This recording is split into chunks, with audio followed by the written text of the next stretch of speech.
días, licenciada, compañeros. Nosotros somos el grupo número 5, el cual está conformado por su servidora Angélica Cristóbal, Sonia Poncio y Vicenta Maricela García. En esta oportunidad les voy a hablar acerca de la NIA 250, que trata sobre la consideración de las disposiciones legales y reglamentarias en la auditoría de estados financieros. Trata de las responsabilidades que tiene el auditor de considerar las disposiciones legales y reglamentarias en la auditoría de estados financieros. El efecto de las disposiciones legales y reglamentarias, algunas de estas disposiciones tienen un efecto directo sobre los estados financieros, ya que determinan las cantidades y la información a revelar en los estados financieros de una entidad. El incumplimiento de las disposiciones pueden dar lugar a multas, litigios o tener otras consecuencias para la entidad. Las responsabilidades es responsabilidad de la dirección asegurar que las actividades de la entidad se realicen de conformidad con las disposiciones legales y reglamentarias. El auditor es la obtención de evidencia de auditoría suficiente y adecuada del cumplimiento de las disposiciones legales y reglamentarias que tienen un efecto directo en la determinación de cantidades de información material a revelar en los estados financieros. Otro de los objetivos del auditor es aplicar procedimientos de auditoría específicos que ayuden a identificar casos de incumplimiento. Y por último tenemos dar respuesta al incumplimiento o a la existencia de indicios de un incumplimiento identificado durante la realización de la auditoría. En esta norma hace referencia sobre una definición que trata del incumplimiento. Estas son acciones u omisiones de la entidad, intencionadas o no, que son contrarias a las disposiciones legales reglamentarias vigentes. Los requerimientos. Uno de los requerimientos es las consideraciones del auditor. Mediante la obtención del conocimiento de la entidad y su entorno, el auditor va a obtener conocimiento general acerca del marco normativo aplicable a la entidad y al sector en el que opera, como también en el modo en que la entidad cumple dicho marco. Para obtener conocimiento general acerca del marco normativo, el auditor puede utilizar el conocimiento que ya tiene del sector de las actividades de la entidad, actualizar su conocimiento de las disposiciones, indagar ante la dirección sobre otras disposiciones que pudieran tener un efecto sobre las actividades de la entidad. Y tenemos por último indagar ante la dirección las políticas y los procedimientos de la entidad relativos al cumplimiento de las disposiciones. Es el procedimiento de auditoría ante indicios de incumplimiento. Ante la identificación de un caso de incumplimiento, el auditor va a obtener conocimiento de la naturaleza del hecho o de las circunstancias en las que se hayan producido, como también la información adicional para evaluar el posible efecto sobre los estados financieros. En este caso, si el auditor tiene indicio de la existencia de algún incumplimiento, va a discutir la cuestión con la dirección para corroborar el incumplimiento de las disposiciones y el efecto sobre este posible incumplimiento. La comunicación de incumplimientos detectados. El auditor va a comunicar a los responsables del gobierno de la entidad las cuestiones relativas al incumplimiento de las disposiciones legales y reglamentarias que hayan llegado a su conocimiento. También, si a juicio del auditor el incumplimiento se considera intencionado y material, el auditor lo va a comunicar a los responsables del gobierno de la entidad tan pronto les sea posible.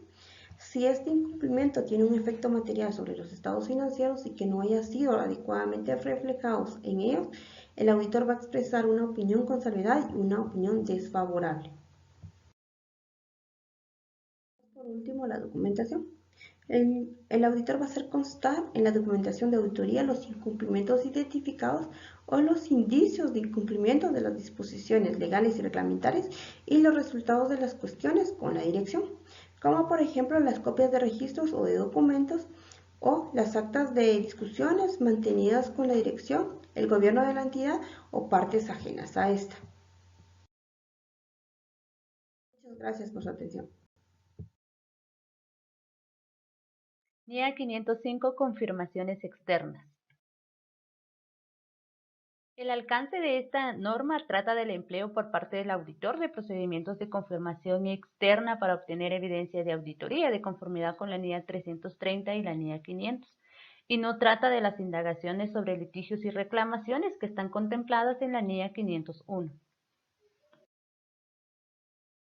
A los procedimientos de confirmación externa para obtener evidencia de auditoría es que la NIA 500 indica que la fiabilidad de la evidencia de auditoría se ve afectada por el origen y la naturaleza y depende de las circunstancias concretas en las que se obtiene. Algunas generalizaciones aplicables a la evidencia de auditoría son que la evidencia de auditoría es más fiable cuando se obtiene de fuentes independientes externas a la entidad y cuando son obtenidas directamente por el auditor, así como cuando existen en formato de documento, ya sea en formato de papel, soporte electrónico u otro medio.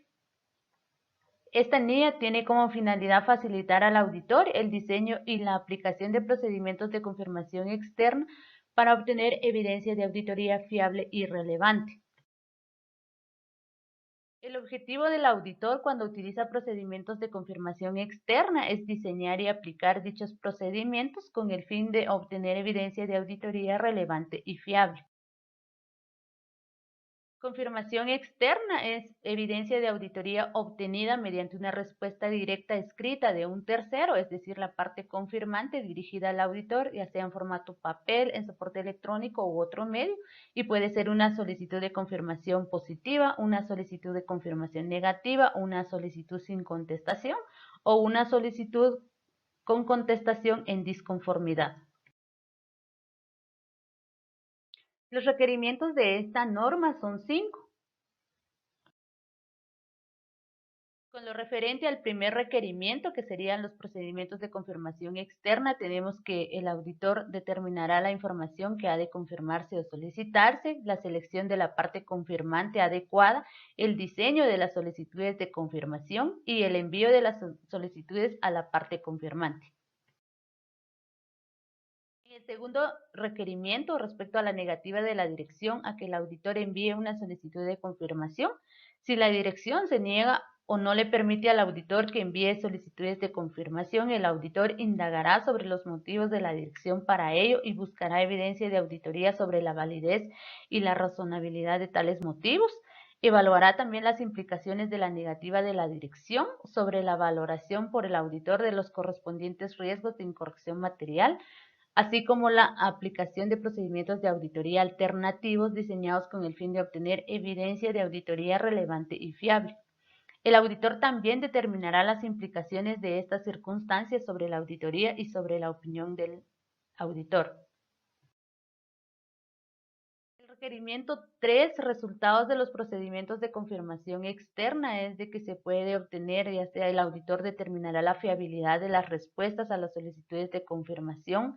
También, si existiera un resultado sin contestación, realizará procedimientos de auditoría alternativos con el fin de obtener evidencia de auditoría relevante y fiable.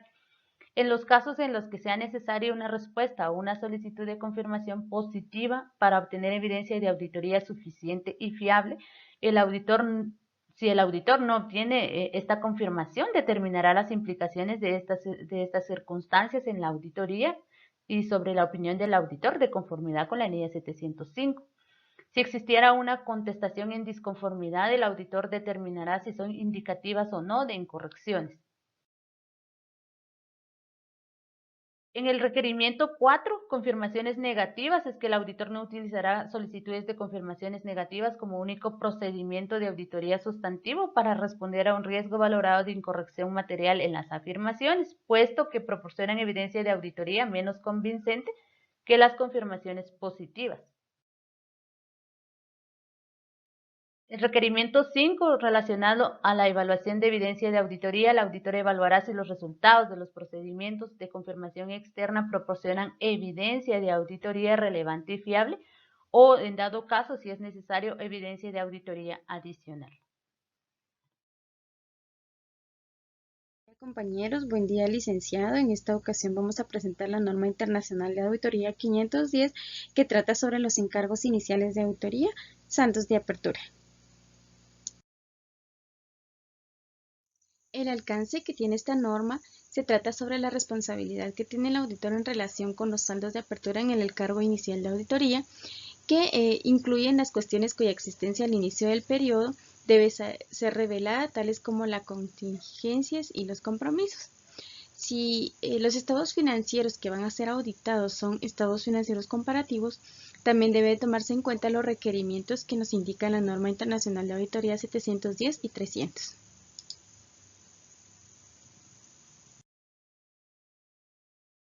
El objetivo que tiene el auditor con respecto a los encargos iniciales de auditoría y saldos de apertura es la obtención de evidencia de auditoría que sea suficiente y adecuada en cuanto a los saldos de apertura, si contienen algunas incorrecciones en las que pueda afectar de forma material los estados financieros del periodo actual, así como también si las políticas contables sean reflejadas adecuadamente en los saldos de apertura o si los cambios efectuados en ellas se haya registrado, presentado y revelado adecuadamente de acuerdo con el marco de información financiera que sea aplicable a la entidad. Tenemos algunas definiciones. En el caso del encargo de auditoría inicial, es el encargo de auditoría en que los estados financieros al periodo anterior no fueron auditados, o en el caso de que fueron auditados, esta auditoría fue realizada por el auditor predecesor. En el caso de los saldos de apertura, tenemos que son los saldos contables al inicio del periodo, y el auditor predecesor es un auditor de otra firma de auditoría que auditó los estados financieros de la entidad en el periodo anterior y que ha sido sustituido por el auditor actual. Tenemos los requerimientos de la NIA 510, los encargos iniciales de auditoría, los saldos de apertura, en cuestión a los procedimientos de auditoría. En relación a los saldos de apertura, el auditor leerá los estados financieros más recientes y el correspondiente informe de auditoría del auditor predecesor en busca de información relevante, con los saldos de apertura incluida la información relevante.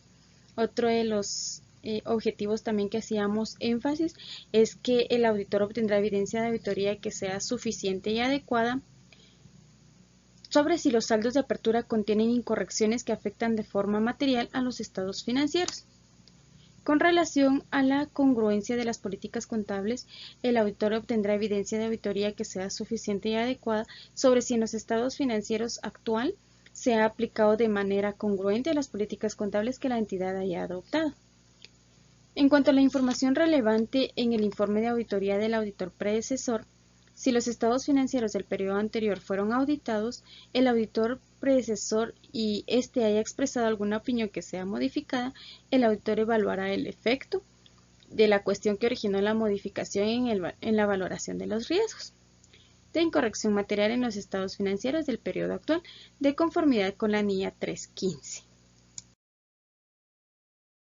Con relación a las conclusiones e informe de auditoría, en los saldos de apertura, si el auditor no puede obtener la evidencia de auditoría que sea suficiente y adecuada con respecto a los saldos de auditoría, expresará una opinión con salvedades o denegará la opinión. En este caso también se verificará la congruencia de la política contable, y cuando el auditor expresará una opinión con salvedades o una opinión desfavorable según corresponda. En relación a otra modificación en el informe emitido por el auditor predecesor, en este caso, si el informe de auditoría del auditor predecesor sobre los estados financieros del periodo anterior contenía una opinión modificada que continúa siendo relevante y material con respecto a los estados financieros del periodo actual, el auditor expresará una opinión modificada en el informe de auditoría sobre los estados financieros del periodo actual. Muchas gracias por su atención.